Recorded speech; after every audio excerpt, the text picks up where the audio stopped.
the company, to include approving the company accounts, electing members to the board of directors. Also, we recognise and celebrate some of the fine people involved in our sport who put in a huge amount of time on a voluntary basis to keep the sport running at grassroots level. If I may, before we start, if we could just do a little bit of housekeeping, please. Mobile phones on silent. As you entered the meeting, you were muted, and with circa 100 attendees today, we do wish to avoid disruption from background noise. So do mute yourself at the moment if you're simply listening in, please. Obviously, myself and Martin, who are presenting at the moment, will stay unmuted. If you do wish to speak or have a question, please raise your Teams virtual hand. I'm sure many of you now over the last year have become increasingly familiar with the raise the hand function, so raise your hand. Our staff member Kylie is in the office about 3 meters away from me, and she's monitoring the participants list, and she can see if you've raised your hand, and we'll come back round to you in due course if you've got a question or want to make a point. In terms of speaking, please speak clearly into the microphone. If you're a voting representative of a club, you'll have received an email on Wednesday for you to vote in the board elections. Please don't vote before this stage of the AGM, but Martin, the chair, during the meeting will ask you to click reply all when you do vote during the board elections. At that point, we will likely have a short 5 to 6 minute break while we do a tally of the results. Before we start with the presentations and the introductions of who's present, a person who puts in a huge amount of hours into the organisation on a voluntary basis, particularly over the last year, which has been a rather difficult time for the board, the staff, with COVID and all the challenges this has brought to the organisation. So I know you would give a very warm welcome. If you could welcome, please, Chair Martin Winter. Thank you very much. Thank you very much. Thank you very much, Patrick. I'm sure Hilary would be very pleased to hear those very kind words, and I'm sure my mother, if she'd been on the call, would have gone so far as to believe it as well. Let me heartily endorse your welcome onto our first electronic AGM, and thank you to all the attendees for giving up part of your Sunday, for showing the commitment to the UK towed water sport community, whether it's water skiing, wakeboarding, barefooting, racing, or any other disciplines that make up our great community. As Patrick says, this important day in our governance calendar, and also an important day for recognising significant contribution and personal achievement this year. As we hit the 70-year milestone, BWSW has one of the greatest traditions and records of success internationally and in day-to-day participation in our sport, and that only happens because of the commitment that people put in. I'm not going to say grassroots, because in terms of commitment to the sport, I think it almost minimises what is involved. We've had 70 years of great success in the UK in our sport, but things are at a pivotal moment, and it's not just the next 10, 20 or 30 years of success that will be dependent on what happens now, but the next 70 as well. If we don't look after the immediate future, there will be no long-term future on which to build. So we have a big responsibility today. I'll say more in response to the chairman's report section. There's an arms race to describe how 2020 has been a year of world dislocation like no other. You don't need me to add to that. The T-shirt slogan, I think, expressed it pretty well. 2020, 1 star out of 5, poor quality, not recommended. However, that's not to say that the team at HQ and so many others in our sport, including those here today, have been anything other than extremely busy, as I believe today's meeting will amply demonstrate, whether in terms of our volunteer award winners, the plans made for the future, or otherwise. So let's get on with the meeting. Patrick, over to you with some apologies for absence and some further introductions. Yes, apologies for absence have been received today from Martin McLaughlin from the Racing Committee, David Henderson, Loch Lomond Water Ski Club, Bradley Cannings, also from the Racing Committee, Rita Smith, our HQ Finance Administrator, Abby Lench, who's one of our independent board directors.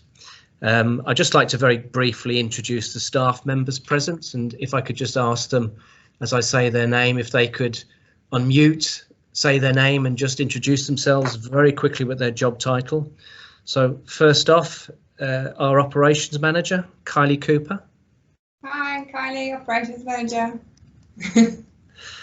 On to part of our membership services team, Elisa Nicholson.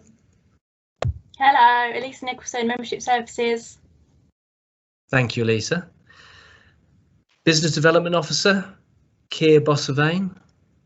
Hi everybody, Keir Bwsw, business development officer. Thank you. Sam Geller. Hi everyone, Sam Geller, qualifications and training coordinator. Thank you, Sam. And Tony Green. Yeah, hi there everybody. I think everybody knows me. Doing the job of safeguarding. Probably not got too much to say this weekend. Okay, Tony, thanks very much for that. Why don't we just try an electronic clap or even a cheer for all our great HQ staff? Everyone, I hope it doesn't cause IT chaos, but everyone perhaps just comes off mute for a moment and we have a bit of a clap.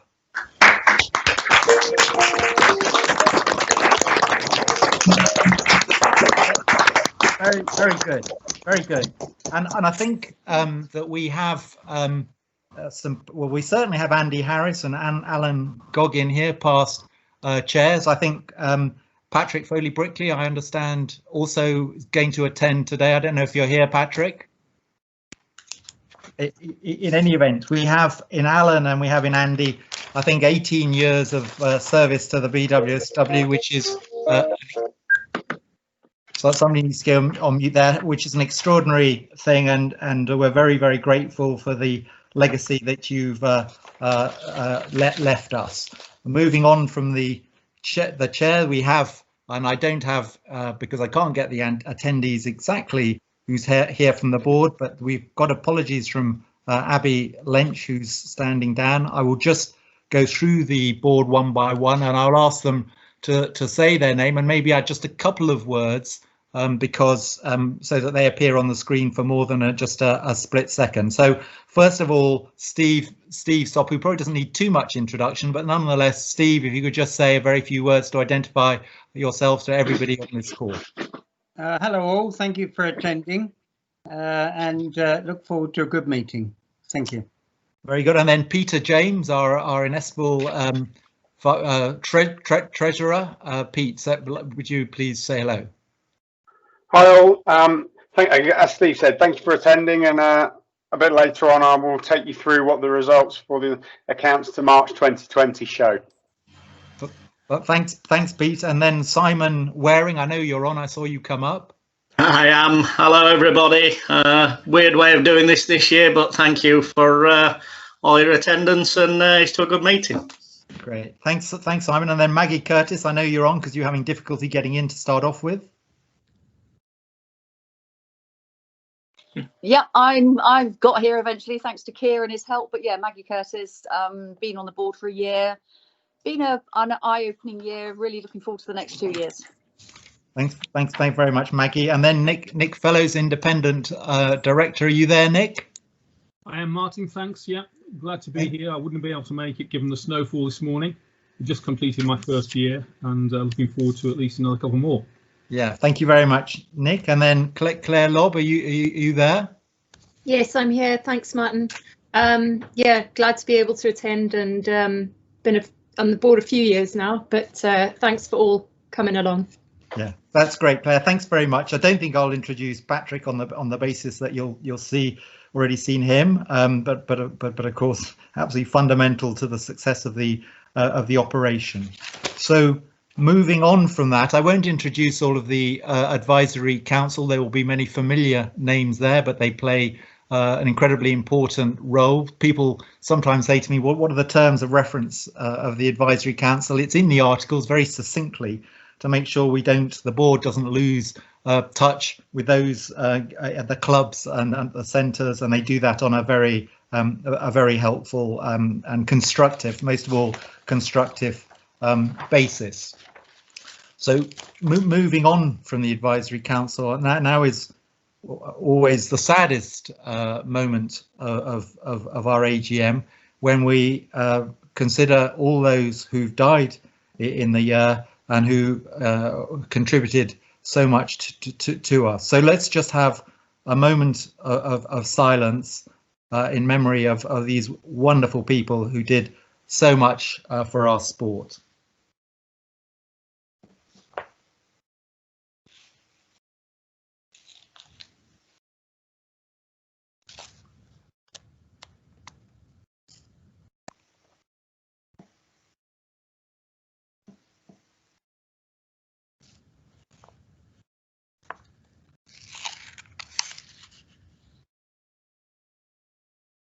Okay, well, thank you very much again to them. Let's move on from that to the approval of the minutes of the AGM held on 19th of January. I should just say, because this is the first formal vote, just to remind everybody that us associate members, myself included, we don't actually have votes today. The votes are with the clubs and with the operators. They're the members of the federation, and then they have their underlying members. So when it comes to voting, it's for those who've constituted the quorum today, who are the people that counts. Hopefully this is pretty uncontroversial item. The minutes were circulated with the notice of meeting in early December. They've been available online, and they've been circulated to all the voting members. So I just ask, maybe we could just have a show of hands from people who are voting, just to see if that's working. If so, anybody who can't get their show of hands to work, please let me know.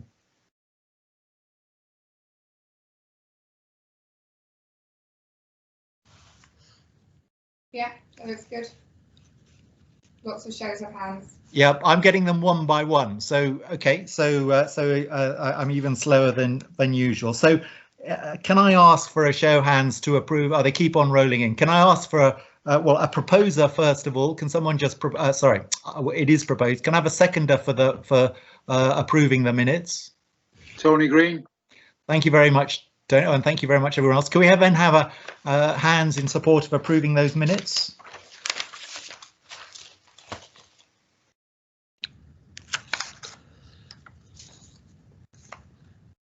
That's great. Anybody against? We'll have to lower the hands first. So, okay. There we. No, that's seems to have been seen past. So that's great. So we then move on to this critical part of today's meeting, acknowledging the contributions, success, the achievements of particular people within the sport. There's the Laselles Awards, critical for young people, for acknowledging the achievement of youngsters in the sport, are heroes of tomorrow. The 2020 volunteer and young volunteer of the year, and of course the sport is underpinned by volunteers, and then the introduction of 2 new honorary members. So first of all, we have Liz Hobbs, world ski racing champion. I know that she's on, and Liz, I'd like to ask you if you would please introduce the Laselles grants for 2020-2021. Thank you so much, Martin. Hi, everybody. Lovely to see so many of you joining today. The Laselles Foundation, the Memorial Fund, has been was funded by a bequest that was left to British Water Ski and Wakeboard by our past honorary president, Major General Anthony Laselles. And I know a lot of young people don't know the General as he was known to all of us, but so many of us, I've noticed John Battledays tuned in, and we were the General was a really prominent figure. He used to come from sport to sport to cheer us all on as we were competing, and he took a huge interest in young skiers and riders, and he loved being at competitions with all of us, and paid a real personal interest in all of our successes as we developed.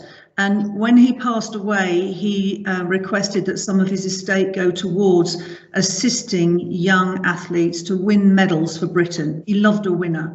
So the purpose of the trust is to assist highly promising athletes in a totally independent way from any recognised discipline of the International Federation, and to win medals at European and World Championship level.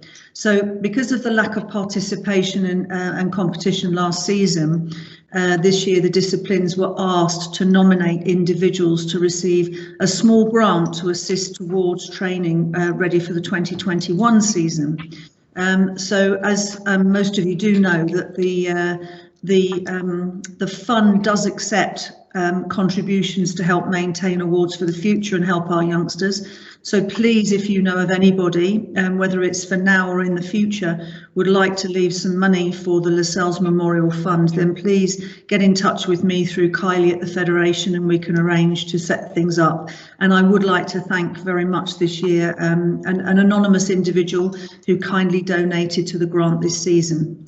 So we have, I'd also like to thank obviously the team who sit alongside me and in deciding who gets grants on a normal basis. So Graham Creedy, Nikki Kane, Karen Brooks, Mark Beard. Thank you so much for your support. And I'd also like to thank Carl Turp, who stepped down this year. We're hoping to bring in another representative, hopefully from Barefoot, to give us a hand with keeping an eye on our youngsters there too. So it's very much independent and it's very much being on ground level to see how everybody's competing. So the small awards that we've managed to award this year are £250 and they go to the following people. Henry Sullivan from Barefoot, Emily Reed from Boat Wakeboard, Bay Hopter Duncan from Boat Wakeboard, Charlie Lloyd also from Boat Wakeboard, and from Tournament, Molly Lee, Tom Parkin and Stella Gamsky and Seb Turp.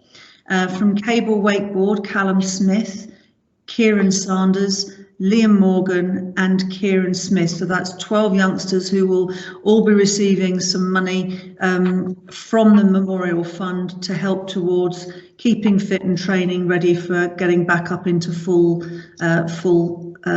competition mode for 2021. Congratulations to all of you. I'm sorry I'm not there to personally hand you a check, but I am in spirit. So make sure that you spend it well on your training, and I look forward to seeing so many of you write your reports back to the team of us at the Laselles Memorial Fund, because we love to hear from you and how you're getting on in your training and your competition. That's it from me. Thank you very much, and I look forward to awarding more grants in the future as we get back to the new normal. Thank you so much, Martin. Thank you very, very much indeed, Liz, and an inspiration to have a world champion who would have been at the same stage as our participants. I want to be rather than somebody who is there. So thanks, Liz, yet again for coming along and being that inspiration. As a matter of just mechanics, the grant recipients will receive a claim form by email next week, which you just need to provide bank details and return to our HQ in order for an electronic payment to be made. Why don't we just try another electronic clap or cheer for the winners of the people who've been awarded those grants.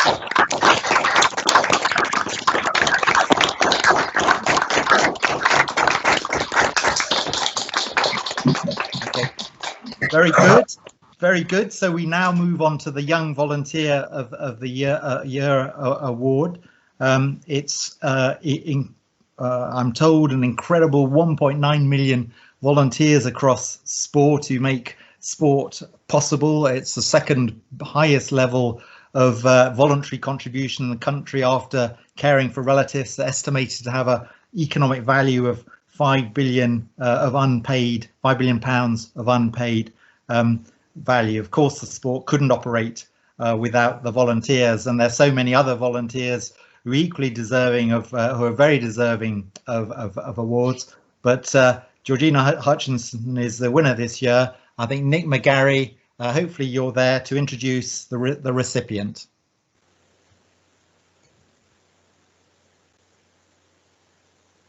We don't have a Nick McGarry. He is here. Nick, you might just need to come off mute. If you come off mute, Nick.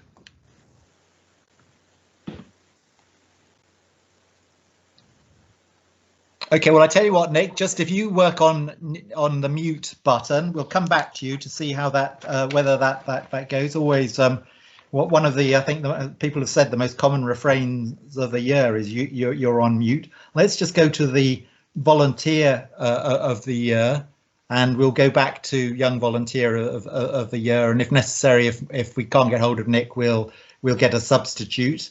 But can you put up Volunteer of the Year, Patrick or Kylie? He's moving on to the next one. Okay, so Volunteer of the Year. Alan Moody, could you please introduce the recipient of this year's Volunteer of the Year award? Yes, good afternoon, everyone. So I think first and foremost is I think your point about how many volunteers are involved in sport generally is to be acknowledged, and I think our sport is no different. So without the volunteers, there really would be no sport. Yeah, myself personally, hugely impressed with the time and the skill that they all have. I'm a member of the Thiel Water Ski Club, and it's a members for members business operation. So without volunteers, it simply wouldn't exist. There are many in the club that I should probably mention, like John and Bob and Debbie and Nix and Kevin. But I just want to take the opportunity to acknowledge for over 25 years that the person I've recommended and proposed to be Volunteer of the Year, he's taught hundreds and hundreds of skiers of all ages. He's skilled and obviously in driving and tutoring, but also he's skilled in mechanics and fixing boats when they break down. And I think this past year he's given yet more time to the sport because of lockdown, and encouraged yet more people. So really, truly, it's my pleasure to be nominating and seeing Gareth Booth as being the 2020 Volunteer of the Year. Well done, Gareth. Let's have a big clap for Gareth. Gareth, if you're there, can you identify yourself on screen and maybe say just a word or two, just so that you don't disappear before we've managed to recognise you. Yeah, so I'm joining the meeting, but it's not giving me any sound. Just to say thank you very much. That's a bit of a shock, if I'm honest.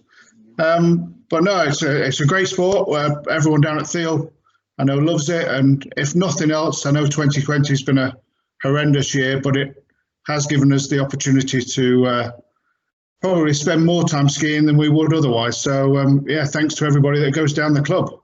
Okay, and thanks to the Federation. Well done, Gareth. Very good indeed. So do we have Nick McGarry? He came off and he came back. So I'm hoping, Nick, you managed to sort it out. Well, look, I tell you what we'll do. We'll see if we can. We won't forget you, Georgina. We'll just see if we can if offline we get hold of Nick and Kylie. As soon as you've established we got hold of him, let's come back, or somebody else must start preparing their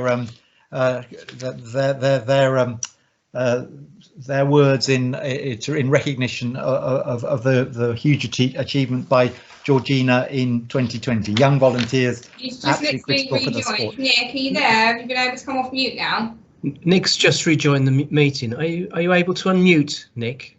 The little microphone button, and unmute yourself. You're showing to us on the participant list as muted, where we can't hear you. Okay, let's come back to Nick. No, I think he's done it. We just it says he's unmuted, so far away, Nick. Nice to hear from you.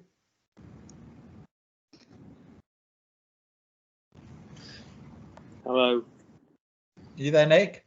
I am. For some reason, just as I pressed the microphone, the iPad crashed. So I picked the phone up and got back on this way. Far away, Nick. Seems to be working now. Yeah, you're good. Am I now announcing the winner of the young? Yes, you are. Yeah. Right, lovely. Well, this particular young lady doesn't just love ski with ourselves here at the academy in Whitworth, but she also is a member at the Water Ski and Wakeboard Scotland Centre in Dumfries at Town Lock. You could say we borrow her from Scotland during college holiday time in the summers and the Easter, for example.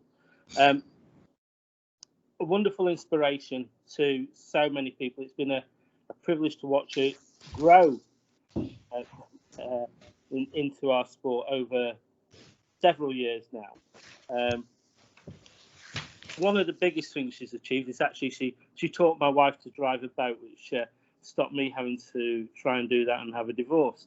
So congratulations for that, if nothing else. I'm going to just read out a couple of little things which people have written in about this recipient in her nominations. Christina Andrews said that the main thing is that she makes skiing fun for all. Christina says, I'm 58 and she's so positive and she really makes me believe in myself. And she says also her smile is infectious. And another club member here, Jill Williams, has said that she's been lucky enough to have Georgina training her now for a couple of years. Jill's registered blind, she's 46, and up until she came to the academy was self-taught. Last summer, Georgina's, in Jill's words, Georgina's leadership and guidance has successfully helped her complete the slalom course for the first time.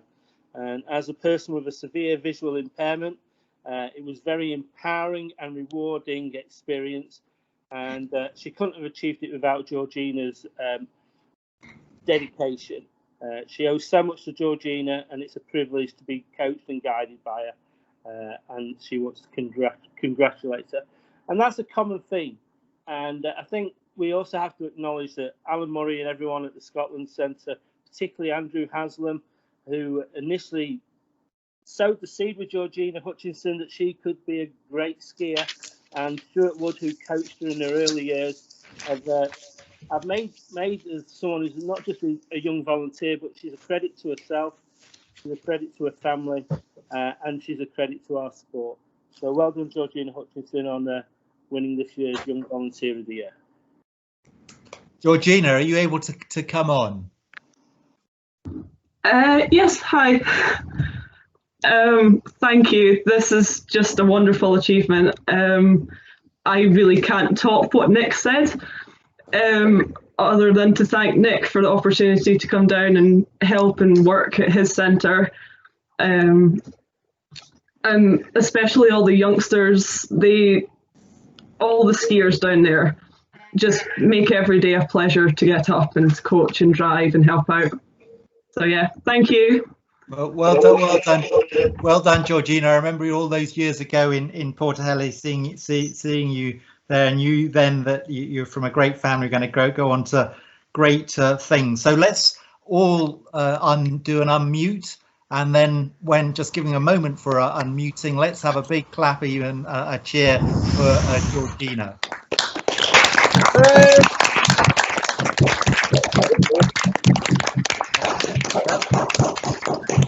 Well done indeed, Georgina. Well done, and very much deserved.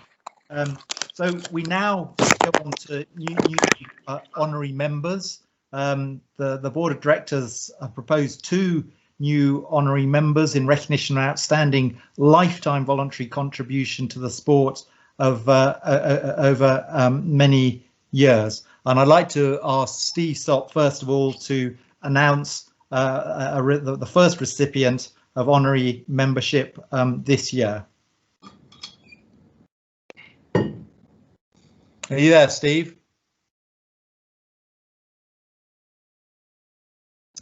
You may be on mute, Steve. If you unmute yourself, Steve. The first recipient of this honorary membership started skiing at the age of 10 behind a wooden boat built by his father and powered by just an 18 horsepower motor. That is possibly a clue as to how long they've been involved in our sport. 2 wooden boats later, also built by his father, the family moved on to a well-known factory-built ski boat, which is now 48 years old and still used by the family today. The same determination saw this person helping out in the 80s at some of the major international events held in the UK, and latterly supporting many clubs with his technical help and assistance at their competitions.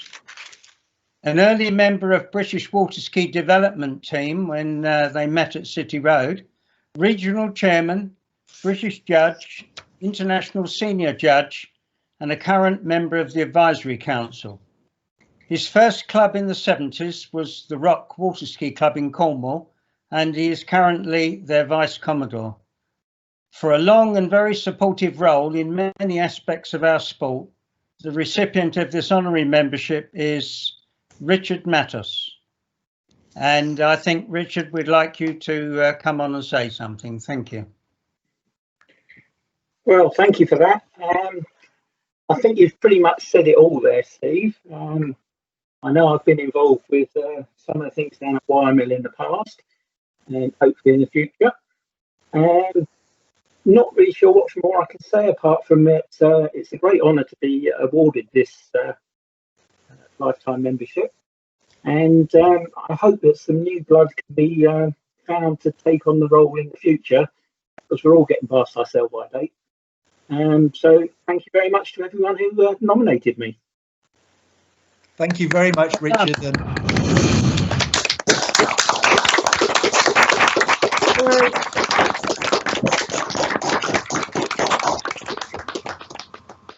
That's great. So I'm going to now ask Tim Mayers from the Racing Committee to announce the second recipient of honorary membership this year. Yes, good afternoon. Firstly, may I thank Patrick and the office and of course the board for all their hard work through this very, very difficult year that we've had. And hopefully 2021 can become better if given some time. This gentleman concerned, or the family concerned, he first competed in the World Racing Championships back in 1960. He was an observer and caught the bug of racing. He entered many, many British championships and many, many European championships from these times, becoming British champion with various skiers throughout the years and becoming a European champion throughout the years. In the latter years, coming up to 2005, where he became world champion in his hometown and home country, Hunstanton Worlds in 2005. Again, he achieved this dream again in 2009 with his daughter in the Belgium 2009 World Championships out in Belgium. He's now gone on to retire from the racing scene, apart from driving for his grandchildren on the odd occasional race around the country. But he is actually becoming now to be known the organiser of one of the best racing events, not only in Great Britain, but actually in Europe. And that is the King's Lynn race, called the Hanseatic venue. I'd like to introduce Tom Lumley. Congratulations. Tom, do you want to come and say a few words so we can all see you? Oh dear, what do I say? Hello. Well, I always say to my children, start by thanking your parents. I'm highly honoured for this. I've been racing since the first time in Europe was 75, right through until my daughter finished, which was 2009, sorry. Winning several championships, and now the Hanseatic, which is absolutely fantastic. Hopefully it can go again either this year or next year, which I love doing. The sport has been my life for the last 48 years. What else can I say? Fantastic. I'm highly honoured, and thank you very much. Well, well done, very well done, Tom. Let's have a big clap for Tom.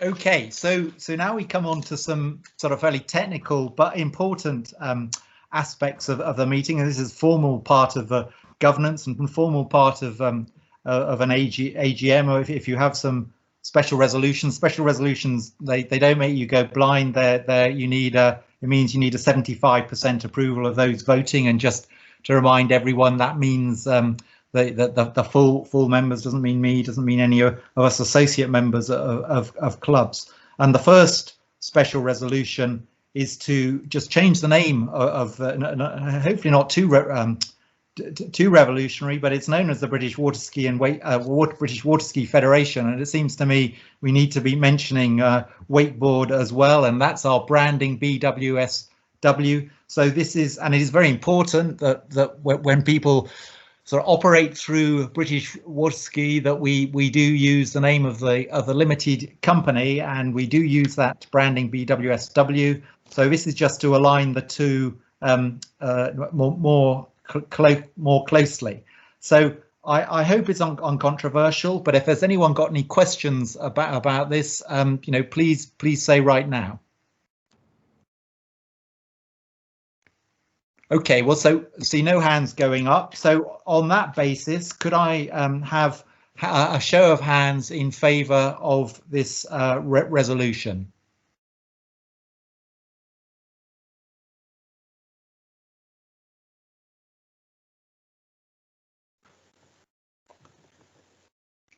Okay, that's great. So we'll just, I think if you take your, well, that's great. Any against?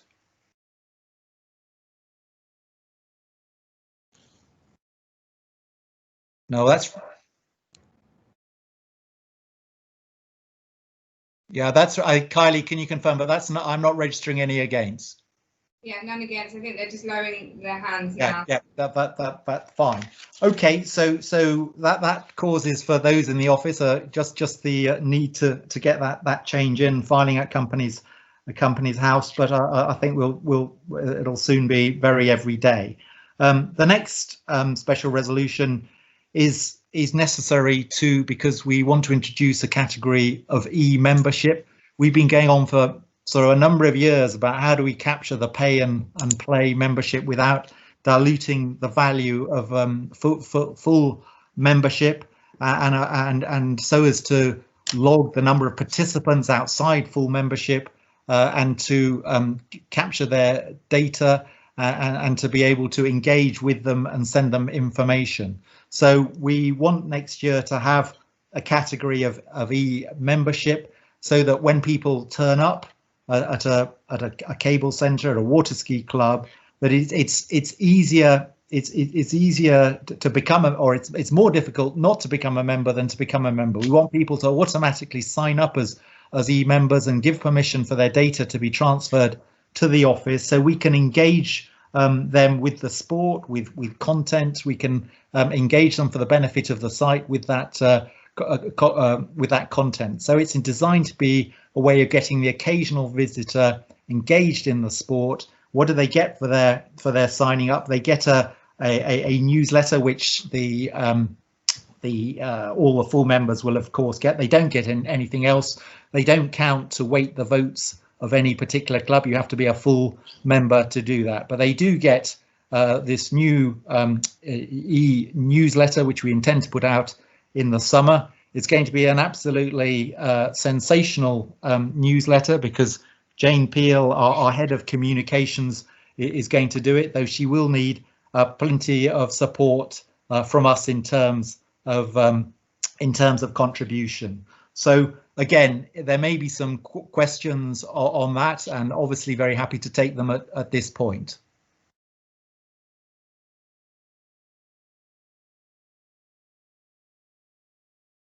Okay, I can't see any questions. So Kyle, if you can confirm that, I will ask that resolution be put to the meeting with a show of hands. I'll take a little bit more time to get any votes against, but could I first have a seconder? We just need a formal seconder. I'll take Susie. Have you got a question? No? Okay. I think they're raising their hands to agree. Okay, that's great. So for those in favour, please fire away. Okay. That's super. So I'll let you give you time to take your hand down. That's a very good number. I think that's going to be an absolutely conclusive number in favour, given the club members we have here today. So any votes against? Okay, so that's great. That's passed as well. So I think that then takes us on to the adoption of the 2020 annual report. And the annual report is the opportunity for people to put questions. At any AGM of an organisation, the chair and the FD have hold forth and then they ask for questions to be asked. The questions needn't be just about the contents of the report. They can be on anything that's relevant to the sport. So feel free, once you've heard my report, to put me on the spot, and the same with Peter James as our treasurer as regards the finance report that he'll be putting after I do the chair's report. And I won't assume anybody's read any part of my report, studied every comma and full stop.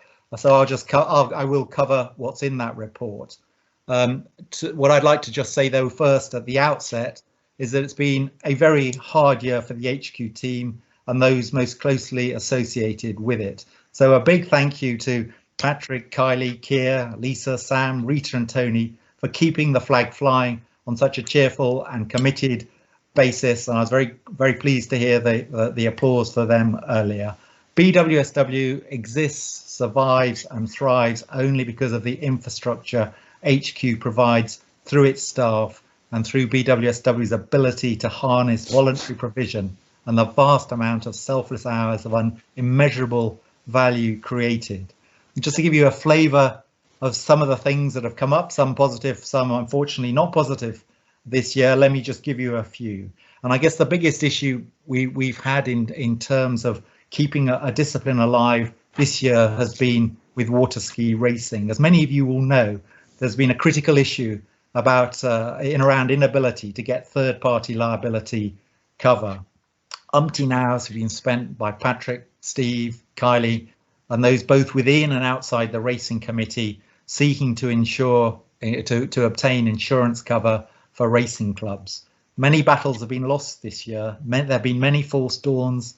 Brokers have presented solutions, and then those solutions, unlike today, have melted as snowflakes in spring. I always believed if you paid enough by way of insurance premium, you could get cover. Not now, and not in the UK insurance market. But nobody should be under an illusion what the implications of not having adequate third-party insurance means. It means if there's an accident and you're held responsible, your house, your assets, your business, your family welfare are on the line. And for an injured person, if that happens as a result of a third party, and if there isn't insurance, and if there isn't, if they're not covered by the assets of that person, then they potentially have life-changing injuries, and they won't have any money to support that. The RYA had a 5.5 million claim settled some years ago, £500,000 of which they had to meet themselves. So it's an issue we have to address. We've lost some battles this year, not through want of trying. What I think we can say is that working with those in the racing community, there's been a no stone unturned exercise, and that is going to continue. And many other critical contributions from the centre as well. Peter James spotted that the government's reduction in VAT rate for the hospitality sector to 5% from 20% applied to quote unquote certain attractions. And he got a clear steer, unbelievably in writing from HMRC, that water parks and ski centres potentially come within this, so that operators could use the difference to plug the gap of lost earnings at the beginning of the year. This potentially brings in millions to the commercial towed water sports community, and a huge initiative and a demonstration, I hope, of what BWSW can do for our members. And Claire Lobb worked on seeking to get us diversity at senior level, critical for obtaining future funding rounds. On the other side of the coin, Keir, of the diversity coin, Keir has promoted initiatives with Salford and Sheffield wake parks with the local authorities there, with a view to getting youngsters into the sport with subsidised skis. Addressing inequality is seen by Sport England as a key thing that all NGBs have to address, and we're very much we need to be able to demonstrate that we're looking at that too when it comes to next new funding rounds. Nick Fellows got us an intro to Sport England, so we can put our concerns about the Sports Code of Governance, which has some stuff in it which is not helpful to water skiing. We've got a meeting face-to-face, if you can call it that, from a video perspective next week, and working on membership initiatives, Maggie, Pete, Kylie, Kieran, Patrick, been extremely busy there. Simon Waring, many useful industry insights. Mike Locke, Steve Sock, Dush Luchik and John Battleday pinning down clear SBD three rules. Gavin Kelly turning on a sixpence to produce rules that were capable of meeting the strictures of the Department of Consumer Media and Sports, and getting clearance in very short order. Gavin, I think there must be a risk that we have to dust those off for next year. I mentioned membership initiatives just now. Our membership is down this year. It's down from 6,000 to 5,000. At the beginning of the year, we thought it was going to be much worse than that. So we fought against that, but we need to do much better. We need to do much better going forward if we're to have instant responses. And I hope you've seen that we've sought to give very instant responses and guidance on COVID. But if that's to be covered, safeguarding, thanks again, Tony, necessary protections and protocols, safety rules and recommendations for sites in this increasingly litigious age, then we have to have a well-resourced HQ, and that means a very sound membership base. And I hope e-members, again, part of that, we talked about that earlier, we passed that through. That will give us the ability to track down some of our participants and to be able to actually start increasing our membership numbers going forward. Peter will talk about finances, and he and Patrick again have been assiduous in managing managing at HQ the deficit as company law requires the board to do. We have to keep our operation solvent. We have to be very interested in that. But as your chair and your board, what we have to be even more interested in is spending money in the right way, generating those funds and spending it for the good of the sport. A very positive development this year, when actually was so little was going on. I would though like to mention Profile and Jane Peel, who I mentioned earlier, our head of communications. She got Irving Stone's 80th birthday on Fox News, 204,000 views. Who would have thought we could make, and I'm sure Irving wouldn't mind me saying this, we could make Irving Stone the most famous, because I remember him occasionally missing his gates, the most famous water skier in the world, I think, in 2020. She got Gosfield Lake and the Turks family on BBC television. The thing about your marketing budget or your publicity is that half of it is generally wasted, will not generate any leads. The half will reap huge dividends. The trouble is, you never know which half. An article in a local paper may inspire a parent to take their child to the lake. That family may go on to take up the sport and be a stalwart participating in energizing the sport for future generations. I was talking to Sarah Gattisaunt, a previous world tournament medalist in Perth at the beginning of this year. She skied on holiday, she liked the sport, she found a place to ski in the UK when she came back through her family. She was helped by Jill Hill when to get funding at a pivotal point, and she went on to become a legend of the sport. Well done, Sarah. Well done, Jill. We need to make sure that we have that ability to support people going forward. We've got a great contract with the Press Association, which is effectively the domestic news agency. Through the Press Association, we can put out 100 press releases a year. There's no excuse if we have a big achievement in the sport. We can get a piece of news into every radio station, television, every newspaper at the click of a button. So we must make sure in 2021, when we have news opportunities, that we feed them into Jane and we raise the profile of our sport. But a huge, from admittedly a low base, I think a huge improvement in 2020. Records. I've talked about our success over the last 70 years. Everybody has to have an elevator pitch, whether a solicitor, a sport or whatever. And for us, X medals at Y events over Z period is pretty fundamental. We don't have all that information at the moment other than diverse magazines, people's attics, people's heads. We need to do better than that, and we're taking steps to rectify this.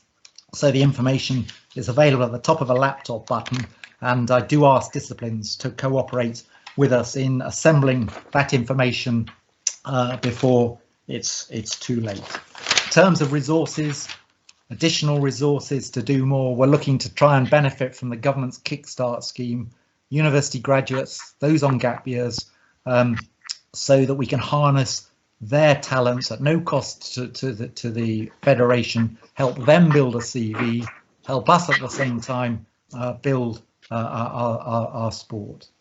So as chair, I'm pleased to report a lot done, but also have a strong sense there's a lot more to do as well. With collective effort, collective will, collective sense of direction, we can ensure even more progress in 2021, whatever the fates throw at the world and us collaterally. There are many challenges for the great UK towed water sports community, but we have the capability to meet those challenges full on. Let's make sure a year from now that we can say that's exactly what we did. So, any questions on any of that or on anything else?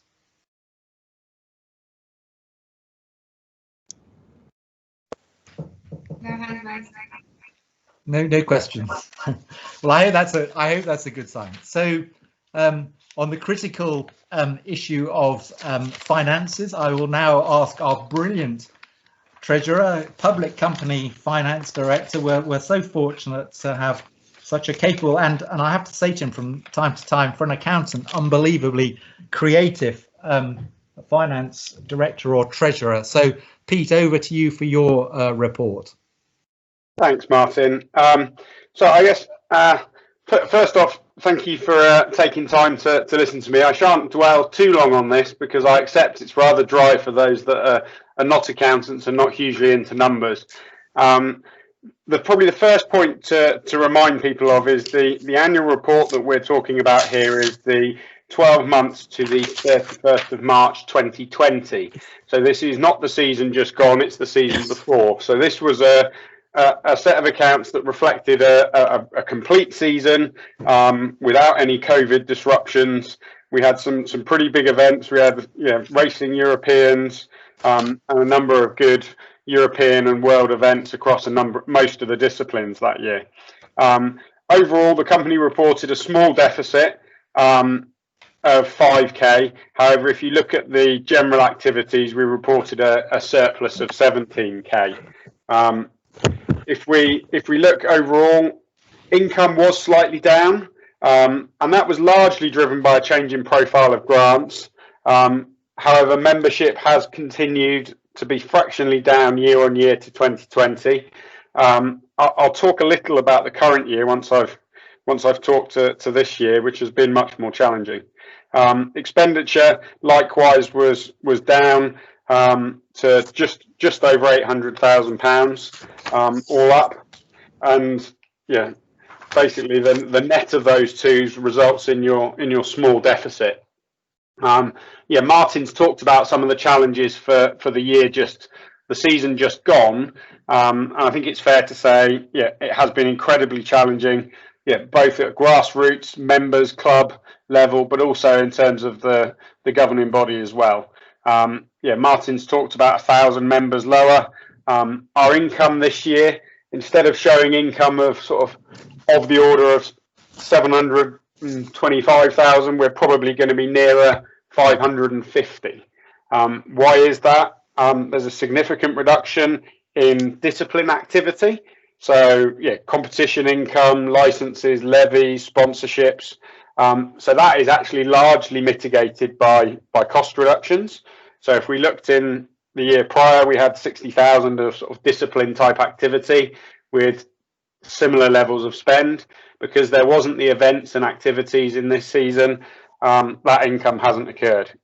Coaching and driving, again, that revenue has fallen significantly this year because people haven't held coaching courses, or coaching courses haven't been able to have been held, and driving qualifications likewise.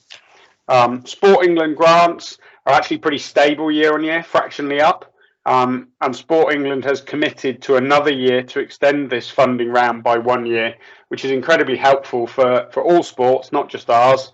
So they've extended the funding into 2022 at the current level. So that gives us a level of security for the coming calendar year and season, which I think is very well received, not just for our sport but for all sports. In terms of membership, Martin talked about 1,000 members down. We also saw a number of sites that didn't affiliate.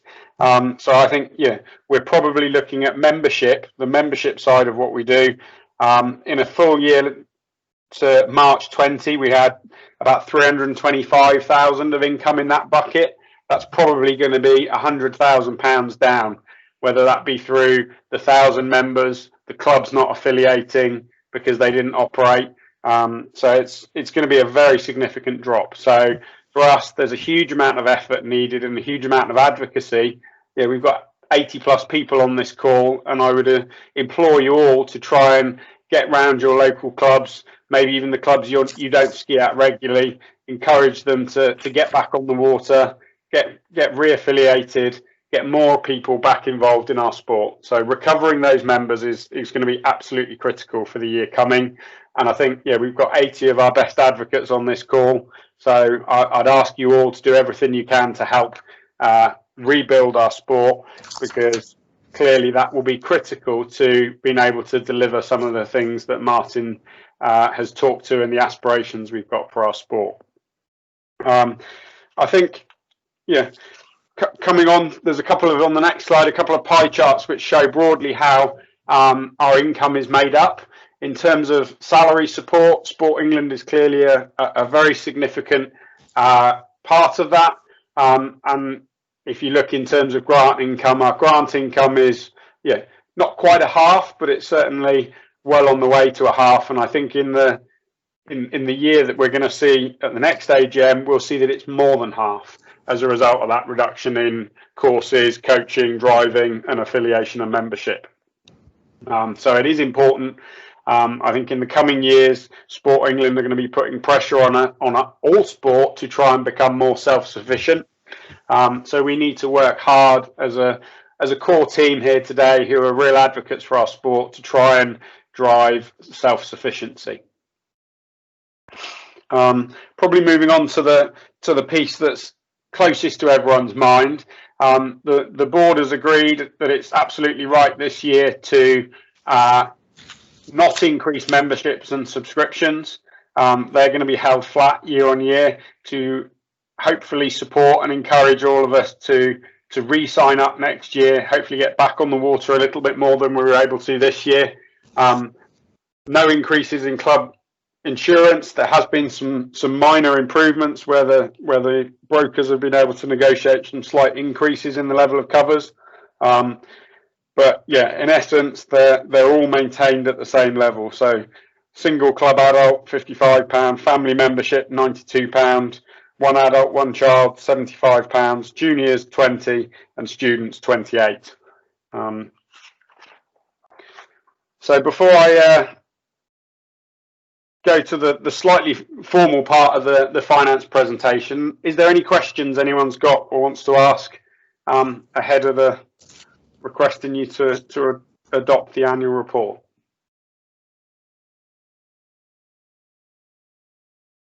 Okay, on the basis there's no hands up, if I could ask you to please, there's the three resolutions here that have been put up on the slide.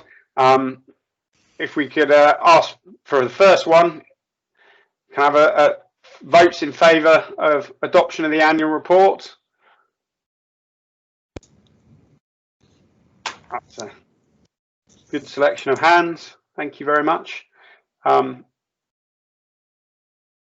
if I give you a moment to take your hands down. Anyone against it? None. Perfect.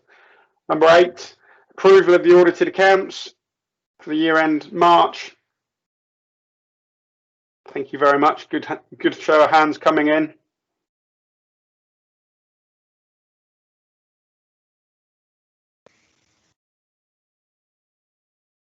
And if I can now ask you to take them back down.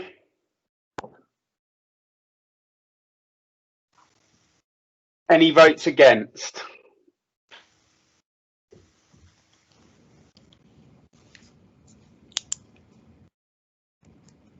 I don't think we've got any against at the moment. And then finally, the last one is the authorising the appointment of Menzies as auditors and delegating authority for the board to fix their remuneration. Show of hands in favour, please.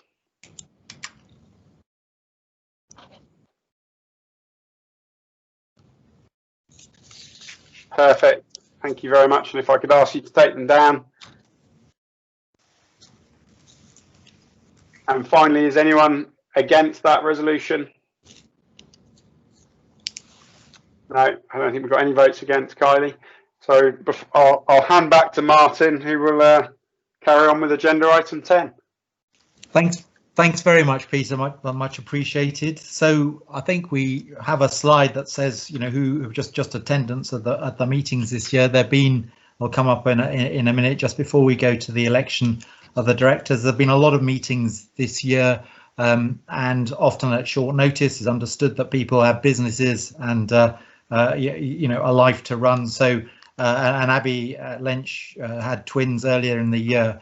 So you know, a great support from all the directors, and I think I should just mention as well, I think since March we've had there've been weekly calls at 9 o'clock every Tuesday, not apart from, I think, Boxing Day, that was a Tuesday, of a small group to deal with, in particular, COVID issues. So we haven't done a lot in terms of competition or on the water, but the board have been, you know, working hard at the issues that have come up. And that small group, I should just mention, Patrick Donovan, of course, as always, Peter James and Steve Sopp, and I've been on that as well. So, you know, a huge thank you to everybody who's worked. I think, you know, it's a huge collective effort and very constructive. I mean, everybody is pointing in the right direction, and you can't in the same direction, and you can't say that of all boards. In my experience over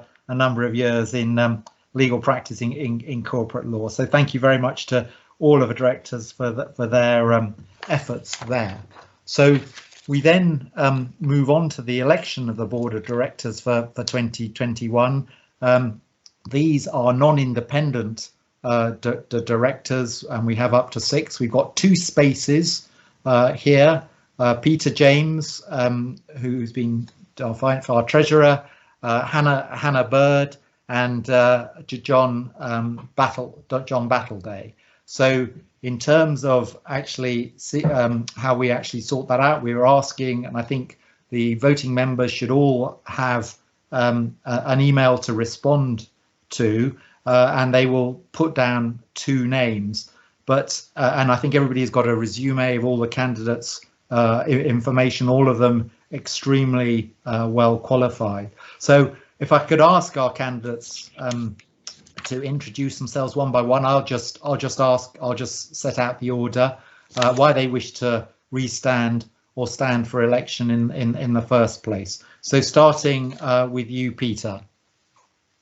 Thanks, Martin. So yeah, why do I wish to restand? I think my wife would ask that question with a very large question mark, but I think from my perspective, I'm pretty pleased with what both myself and the team have been able to achieve over the last 12 months in some quite challenging times, and I'm quite looking forward to hopefully working with Kylie, Kia and the team in the office to hopefully implement some membership initiative ideas, which yeah, I very much hope will help to recover some of the 1,000 members that did not join up in the season just gone, and hopefully get them back on board for the season 2021-22.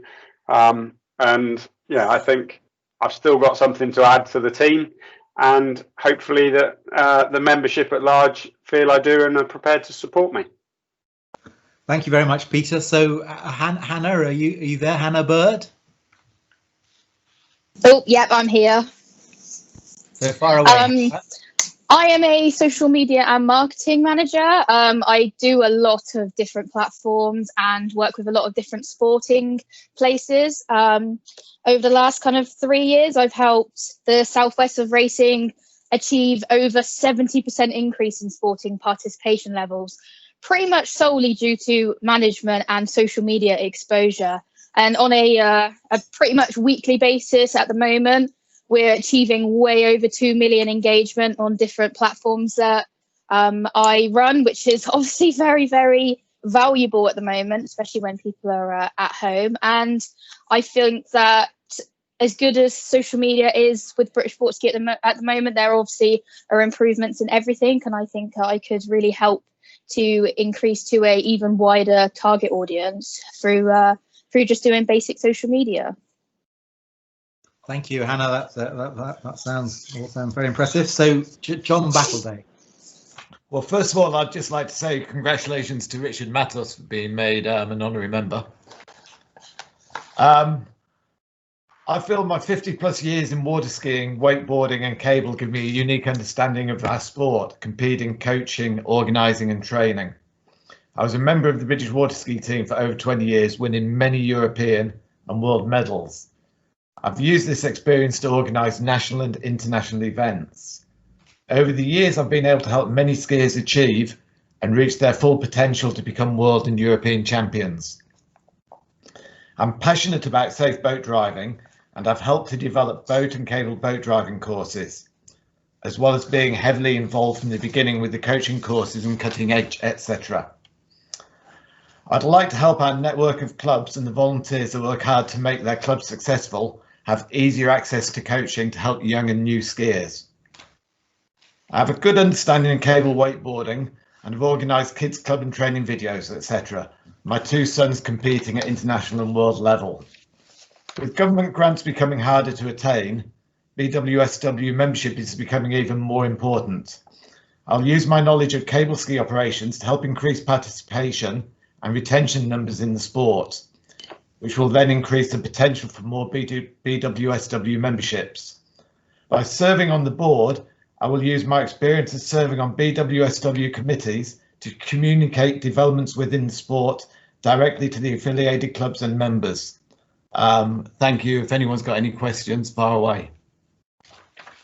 Has anyone got any questions for any of the candidates?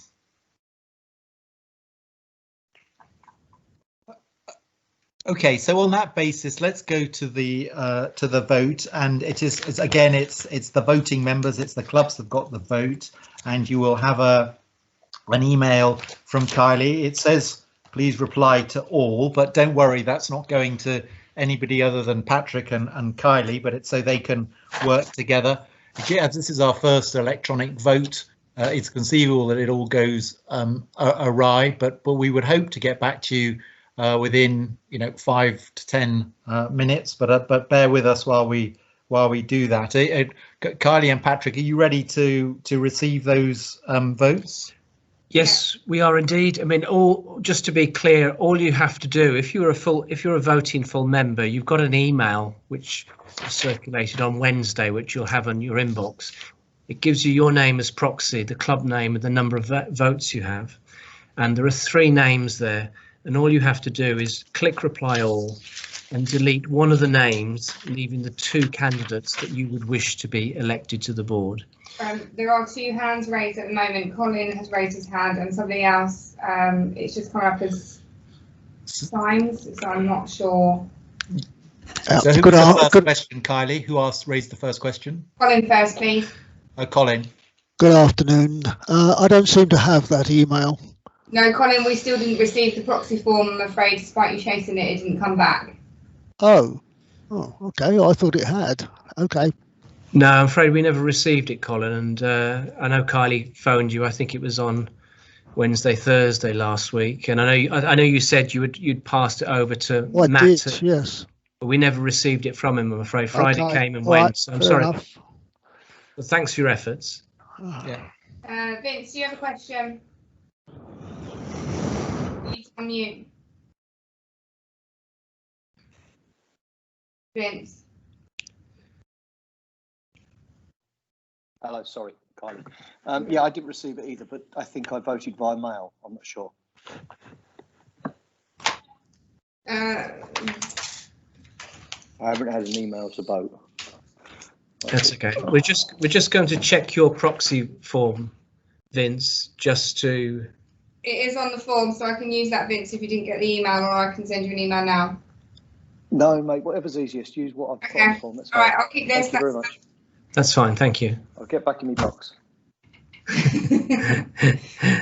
Right, okay, so we're ready. So if everybody who has got their proxy email can reply, as Patrick mentioned, with your chosen candidates, then we'll count that as quickly as possible. And we'll take a short break much, while we both of you. receive those emails.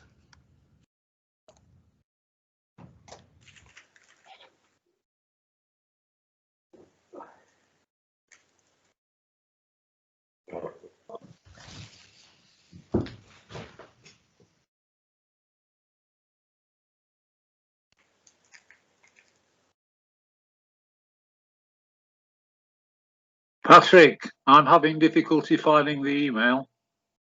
Tony Green.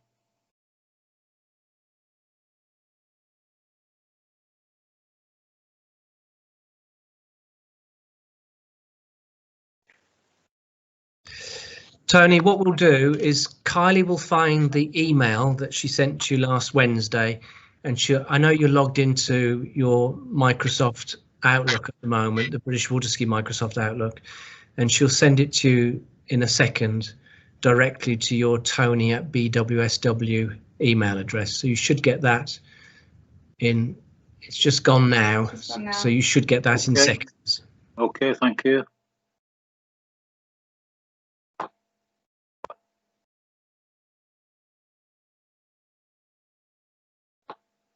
Just come through, Patrick. Thank you.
Patrick, while you're collating the votes, one thing I didn't mention in my sort of financial presentation, but I will mention it now for the benefit of the sort of voluntary clubs.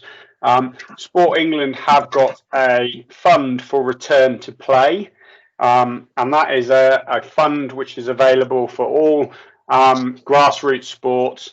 Grants of up to £10,000 that clubs can apply for, which is all about returning to sport and putting in place facilities and infrastructure to enable clubs to get back to participation.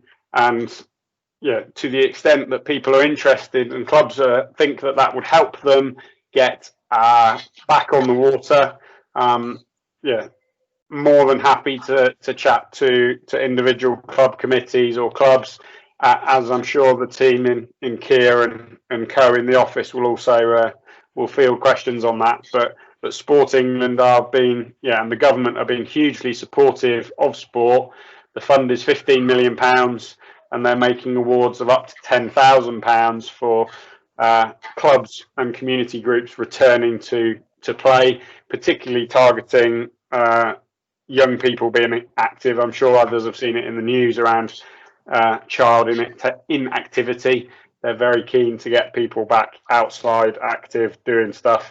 One of the work streams that Martin and I have been working hard on is engaging with the Department of Culture, Media and Sport to ensure that as we get to a place where the virus hopefully is under control and lockdown begins to be released, water sports is one of the first sports that we can get back to participating, because as we've said in various of the communications, we can do our sport socially distantly, and with the right precautions and safeguards in place, it's a good route to getting all our participants back outdoors and active.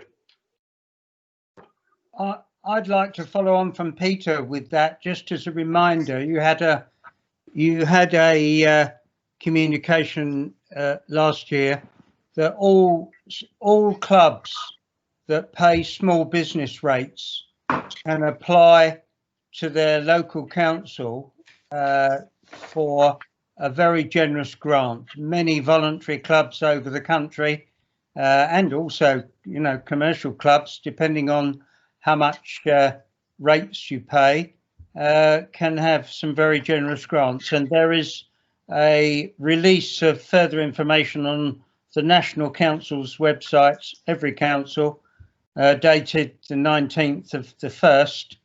It updated the one on the 14th of the 1st, and it lists there's about 5 applications you can make. You have to now make them all individually, and it can amount to several thousands of pounds. Steve, if I can come in there, 3 of Yorkshire and Humberside clubs were successful with the local councils. It was done within about 7 to 9 days on all occasions, and the process is quite simple. It's something to be looked at by every club and every in the country, I believe. Yeah, I support Tony, most definitely.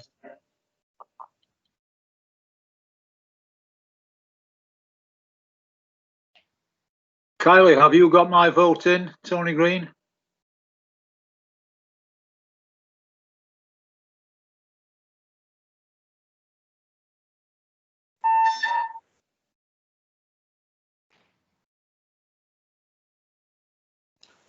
Hello, mate. Well, I'm still tuned into it, yeah. I covered up my camera. Yeah. Well, it's good to see that you got through and got on there.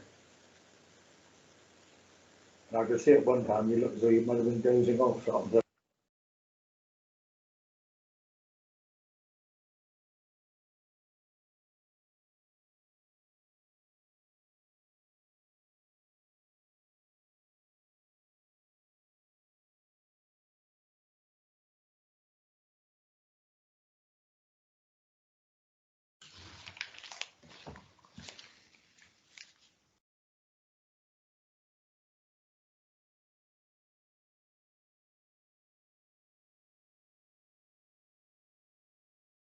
Just whilst we're waiting for the count, I'd just like to, for whoever is and we got some great candidates, who is the losing candidate, there's a story of a politician American politician, I know that's a bit current at the moment, in the 19th century, who kept on losing elections. They stood for the House of Representatives a couple of times, they stood for Senate a couple of times, their business went south. Things didn't work out for them at all. They still kept on persevering. This person kept on persevering, and then stood for 1856, stood for vice president of the US, and again failed to get voted.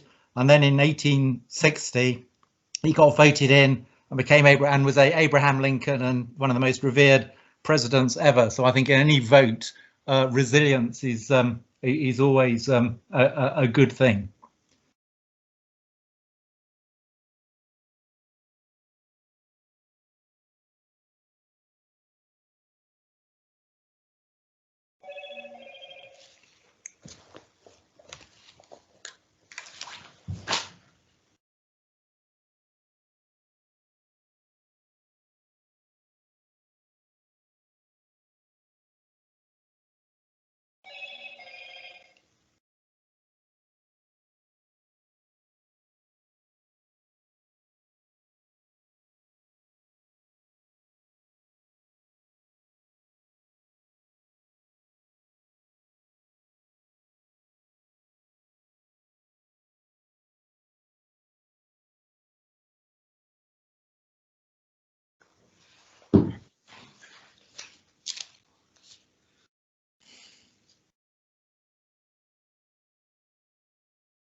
Hi, Martin, Alan Goggin here. Hi, Alan. While we're not doing anything particular, can I just mention something for the honorary members? Yeah, please do. Okay.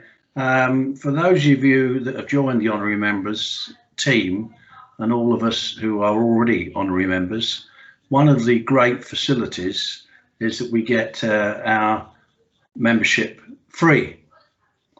I thought about this for some time, and it strikes me that I would very much like to pay a membership, even though I've got it free. So I'm going to start, along with Nikki Kane, a movement where anybody who wants to and can afford to can pay a membership to the Federation. I still call it the Federation, and it can go to the Laselles Trophy Group. I'll kick that off this year, and if anybody wants to follow it up and do something similar, I'd be very pleased to not facilitate that, but to just start it off. So anybody that wants to join, I'm not quite sure whether I speak to Nikki Kane first or whether somebody else, but if I could ask the board to sort of look at that, where someone who's getting a free membership, if they choose, could tick a button and say, and sign a direct debit and say, I'll pay a membership. Just an idea. I think that's a fantastic idea, and I could, agree wholeheartedly with the sentiment. I think it's wonderful, Alan. So let's just move forward on that. We were discussing the loss of revenue implicit in this, actually. So you're onto something that we were talking about, because every pound counts. Every pound counts in a year where you're suffering a big deficit. It's now for BWSW in significant part to help to fund the Laselles Award. So I think that would be incredibly constructive, very helpful, and very inspired. So thank you very much indeed, and we'll be happy to proceed with you and your suggestion. And then if anybody wants to join you, that's just wonderful. Thank you very much indeed. Martin, sorry, whilst we were counting, there's 2 hands raised. So we've got Irene Newbold first, and then Richard Crossland. So Irene, if you want to unmute, did you have a question? No, sorry, I didn't. Just pressed the wrong hand. Sorry. Okay, no. There's your 15 seconds of fame, Irene. Go on. Who are you talking to? Richard, did you have a question? No, so probably similar, actually. I did put a comment on there just to say thank you for this amazing link up for everybody, and very proud to be part of such a coordinated effort and really impressive. So thank you. Well, I think Kylie, just I would say it at the end, but I mean, we had a couple of rehearsals, and 1 or 2. We had a situation in the week where the internet went down in Chertsey. We got on the phone yesterday. We got on the phone. The day Friday. I got on the phone with Patrick yesterday. Everyone got on the phone at 11:45 today. So. Yeah, we're keeping we're not over yet, but we were keeping our fingers crossed it'll be all right on the day. So, but thank you very much for those comments, Richard.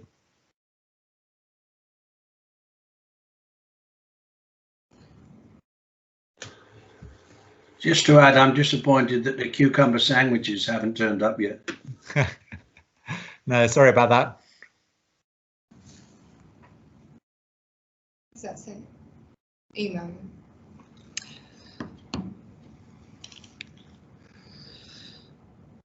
So I've just sent you an email, Martin, with the results on the votes there. I mean, Kylie and I have independently counted them twice. We've looked at the predetermined votes, such as Vince's, where he wants to vote as per his proxy form, where he indicated his vote. Okay, well, I can announce that if you want me to, Patrick. Absolutely, that would be great. Yep. So it's John and Peter who've got the nod. I mean, bad luck to Hannah. What you said was really impressive. I think we should work with you on social media. I hope you'll still feel that you're prepared to do that, because what you said was very impressive, and you'd be an addition to any board.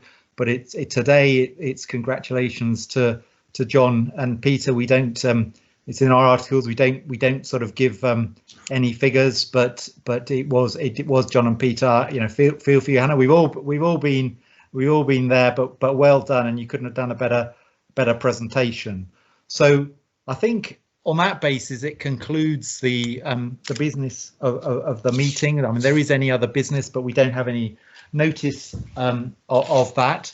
So I'd just like to say to everybody, I mean, just in finality, thanks again to Kylie for all the incredible hard work, paddling under the water like one of those ducks at Thorpe, at the lake at Thorpe. A huge amount of effort's gone in to make it work. So we really appreciate that, and everyone else at HQ. I think we should just to finish, we just all click off. But if we all unmute, I think, and a clap and a cheer to everybody who's come on today, and let's all have a great 2021. Right.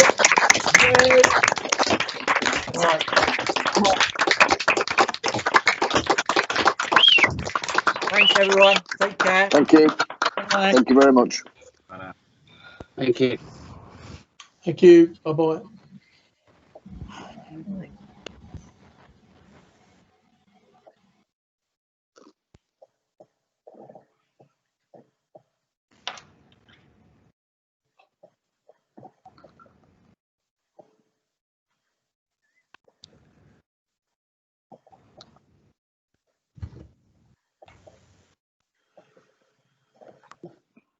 Thanks, guys. Thanks for all your work. Speak soon.